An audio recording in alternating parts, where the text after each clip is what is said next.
"You're not on the list. Move along." The security guard didn't even look up when he said it, just flicked his wrist lazily toward the gate like he was swatting away a fly. Malcolm Reese tightened his grip on the visitor badge in his hand.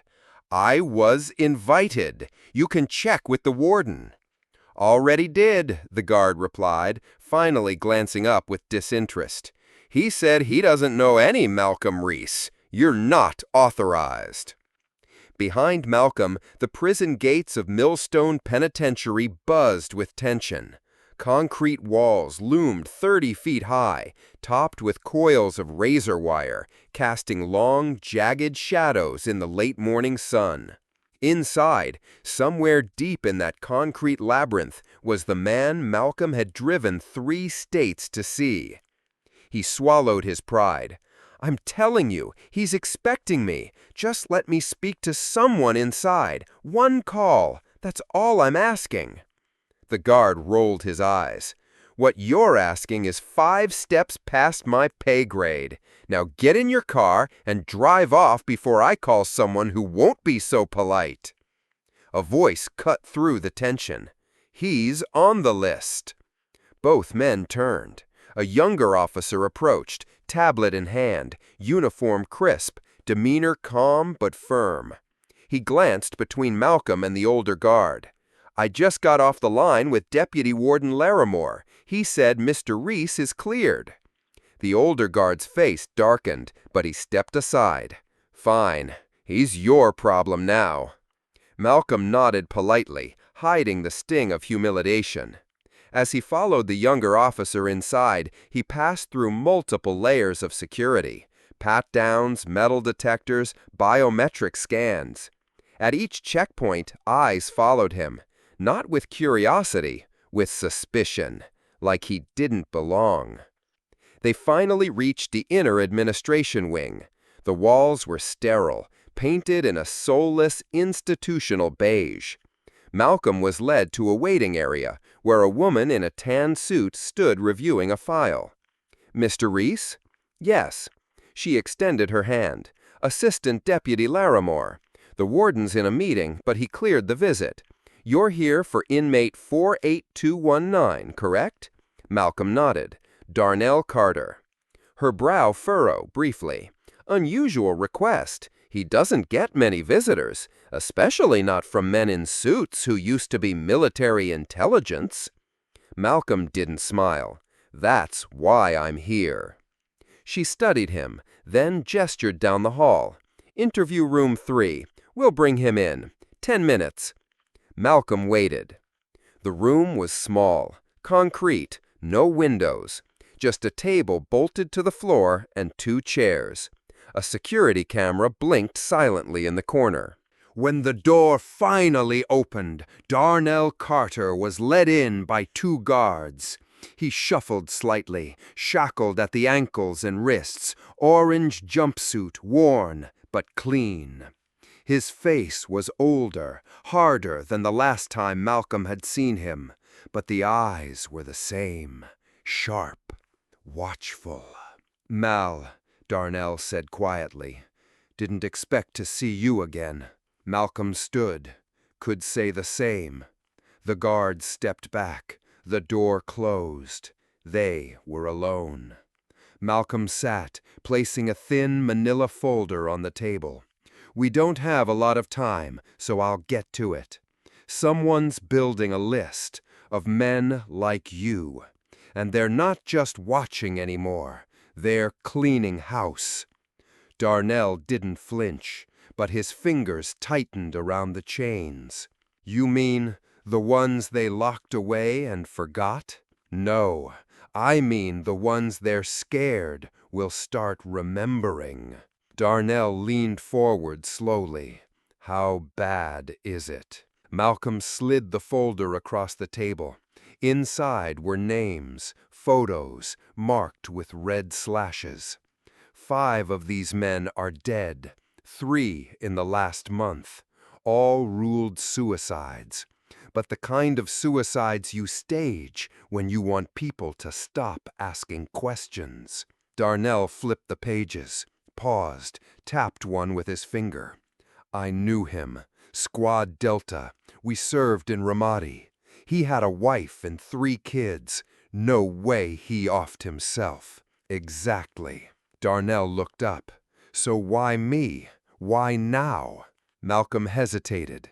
Then he reached into his jacket pocket and pulled out a photo. Grainy, zoomed in from a surveillance feed.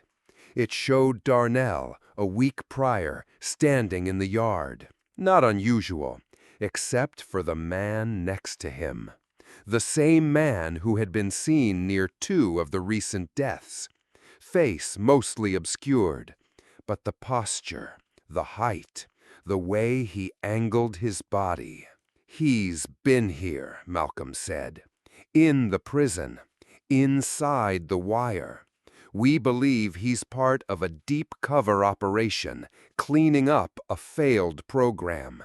Yours. Darnell's face hardened. Project Sentinel, Malcolm nodded. And you, Darnell, you're the last one who might remember what it really was. Darnell leaned back, eyes clouded. I told them everything in debriefs, every damn time. But there were holes, things they made us forget. And now, someone's making sure you don't remember. A loud bang echoed from the hallway. Malcolm stood. So did Darnell. Another bang. Then shouting. And just like that, everything went to hell. The first thing Malcolm did was move. Instinct more than strategy. He shoved the table toward the door, bracing it as the shouts grew louder. Darnell didn't hesitate either. Even chained, his body moved with the precision of an old soldier. The concrete room gave them nothing to work with. No escape routes, no cover. The door handle jiggled. "Get back!" one of the guards shouted from outside. "Stay in your room!" Then came the first pop of gunfire. Not a warning shot, a clean, silenced hit. The kind that meant someone had planned this. Darnell's eyes met Malcolm's. They're not here for just a scare. I know. From his inner pocket, Malcolm drew a compact device, a signal jammer. He pressed it against the camera in the corner and activated the pulse. The red recording light went dark. "How the hell did you get that in here?" Darnell asked. "You forget who I used to be." Darnell smiled grimly. "No, I remember everything." A crash outside. Screams now, panicked, chaotic. The corridor turned into a war zone in seconds. Then the door blew inward. A concussive flash, a scream of shrapnel and sound. The table flew back, the metal door split on its hinges, and 2 men stepped inside. Black tactical gear, unmarked, faces masked. One held a suppressed submachine gun, the other a shock baton. They moved for Malcolm first. Big mistake. Malcolm dropped low, sweeping one man's legs while the other lunged forward. Darnell rose like a specter from the dust, shackled but dangerous. He stepped into the bottom man's space, caught him off guard, and slammed his elbow into his jaw. The baton clattered. Malcolm grabbed it, spun, drove it into the first man's side. Sparks flew. Both intruders dropped. Silence for a beat. Then Darnell said, "We need out now." Malcolm reached into his coat again, pulled a small key. Time to get those cuffs off. Darnell stared at him. "You planned for this?" "I planned for the worst." The key clicked. The cuffs dropped. And Darnell Carter, once a ghost, now reawakened, stretched his wrists. Let's go open some old doors. The hallway was chaos. Prisoners locked in cells screamed at the smoke and alarms. Guards lay unconscious or worse. The two moved fast. Malcolm navigated them past junctions, consulting a mental map of the facility. Darnell took point, scanning for hostiles. "Back left," Malcolm barked. "Maintenance tunnel, leads outside." "We'll never make it before backup hits." "We won't have to. Just need to get to the server room." "The what?" Malcolm turned a hard gaze on him. "You want to know what they buried? It's still in there. Fragments, encrypted logs, what they couldn't delete. I need you to trigger the memory protocol." Darnell flinched. "You're insane. That's not just data, that's everything they locked away in us." "Exactly. And if we don't get it, we won't survive the night."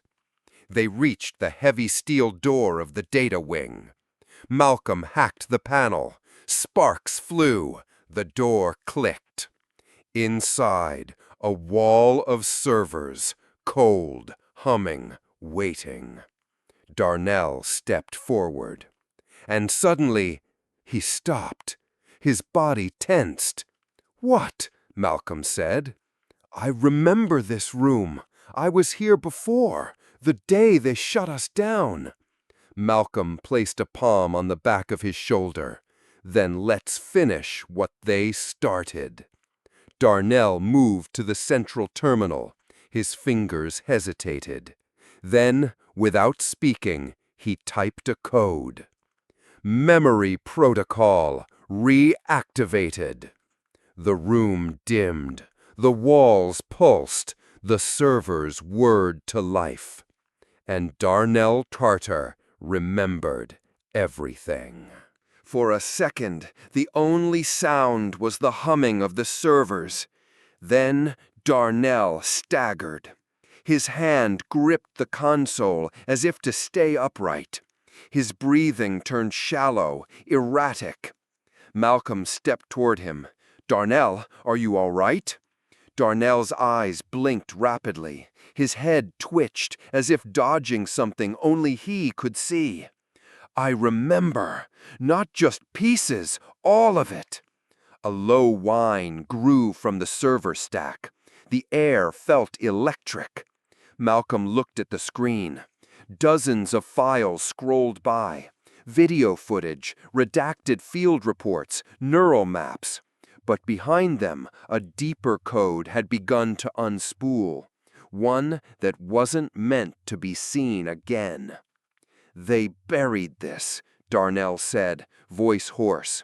"Not just because it was dangerous, because it was immoral. We weren't soldiers, we were test subjects." Malcolm stared. "I thought Sentinel was a memory training program, precision recall, tactical optimization." Darnell shook his head. "That was the cover. They weren't enhancing us, they were overwriting us, replacing trauma with obedience, truth with mission objectives. Every time we forgot something, it was because they told us to. And now it's all coming back." The screen flashed red. Remote access detected. "They know," Malcolm said. "We triggered a backup node. Someone's coming." Darnell's hands flew across the keys. "I can extract it, but I need 5 minutes." Malcolm turned toward the hallway. The lights dimmed. Footsteps. Fast. Heavy. "Time's not something we have." The first shots came without warning. Silenced rounds.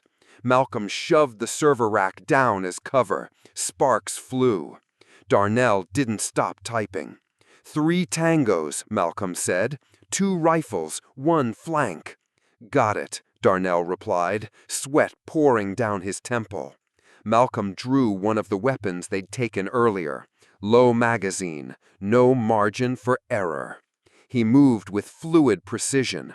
2 shots, 2 guards down. The third ducked behind the doorway. Malcolm turned. How close? 90%, almost there. Another shot grazed Malcolm's shoulder. He hissed in pain, falling back. Darnell stood, stepped away from the terminal, picked up a sidearm. His hands didn't shake. He moved like a man who remembered what it meant to fight. 2 more shots. The last attacker dropped. Silence returned. Malcolm staggered up. You got it? Darnell nodded, a small drive in his hand. Every file, every lie, every erased truth. Alarms blared, red lights now, total lockdown. We're not getting out the front, Malcolm said. Darnell looked back at the servers. Then we go down. Sub-basement. The old tunnels. I remember them now. They descended 3 levels, past broken lights and old signs. The tunnels were disused, but not abandoned. Along the way, Darnell pointed out cameras, blind spots, deactivated pressure plates. They trained us for war, he muttered, but we were always the weapon. Malcolm touched his bandaged shoulder. So let's turn that weapon around. They emerged into a maintenance shaft. The distant sound of helicopters echoed above. Darnell paused. They'll chase us. That file, they'll do anything to erase it. Then we show the world, Malcolm said. No more shadows. They kept moving, breathless and focused, until a faint light appeared at the end of the tunnel. It was dawn when they surfaced, miles from the prison. Malcolm limped, his arm around Darnell. They reached an old safe house, forgotten, dust-covered, but wired. Within an hour, the files were duplicated. By noon, they were sent. To newsrooms, law firms, advocacy groups, trusted military contacts. By evening, the name Project Sentinel trended worldwide. Congressional hearings were scheduled, and by nightfall, warrants were issued for people who had never thought they'd see a courtroom again. Darnell Carter sat on the porch of the safe house, watching the sun set. Thor, the old war dog Malcolm had rescued years before, sat beside him. Malcolm joined him, 2 mugs of bitter coffee in hand. "We did it," Darnell said softly. "No, we started it." Darnell nodded. He looked at the scarred horizon, the buried truths that had finally seen daylight. "Let them come," he whispered. "I remember now, and I won't forget again." Malcolm raised his mug to the ones who were never supposed to wake up. They drank in silence, and for the first time in a long time, the dark felt a little less heavy. The files Darnell and Malcolm released didn't just spark outrage. They triggered a chain reaction that rippled through the highest levels of government. Multiple military officials were subpoenaed. Former intelligence contractors vanished overnight. One file, marked Top Secret Sentinel Red Eye, revealed direct orders from a clandestine unit embedded within Homeland Defense. Orders that included psychological suppression protocols, unauthorized human trials, and memory re-engineering tactics previously considered illegal under international law. Journalists called it a modern-day MK Ultra. Survivors started stepping forward, men and women who, like Darnell, had suffered inexplicable gaps in memory and were discarded as broken. Now they were finally being heard. A coalition of whistleblowers formed under the name Remember. Within weeks, a class action lawsuit was filed. And Darnell Carter, no longer hidden in the shadows, was named as a key witness. Malcolm, meanwhile, kept low. His skills were needed behind the scenes, encrypting data, tracing signals, securing testimonies. He hacked into the very systems that once trained him to forget. And in every back door, he left a message. We remember. 6 months later, Darnell sat before a Senate Intelligence Committee. Cameras clicked, lights blazed, a nation watched. Do you swear to tell the truth, the whole truth, and nothing but the truth? I do, he said. And then, in steady detail, he told the story of what had been done to him and countless others. He spoke of labs hidden beneath bases, of training exercises designed to shatter identity, of waking up to find weeks erased. He didn't flinch. He didn't hold back. By the time he finished, the room was silent. Even the most hardened senators looked shaken. Outside the Capitol that night, hundreds gathered, holding candles and placards that read, "No more forgotten warriors" and "Restore the truth." Back at the safe house, Thor curled beside Malcolm's chair. A news anchor's voice played on a small radio. In a historic move, the Department of Defense today acknowledged the existence of Project Sentinel. Malcolm turned to Darnell, who stood in the doorway watching the stars. "Think it'll last?" Malcolm asked. Darnell didn't answer right away. He stepped out, letting the night air wrap around him. "I don't know," he finally said, "but we gave them truth. Now it's their turn to protect it." And with that, he whistled for Thor. Together, they walked into the dark. But this time, they weren't running. They were watching, waiting, ready. Because some wars don't end with a bang. They end when silence is no longer an option.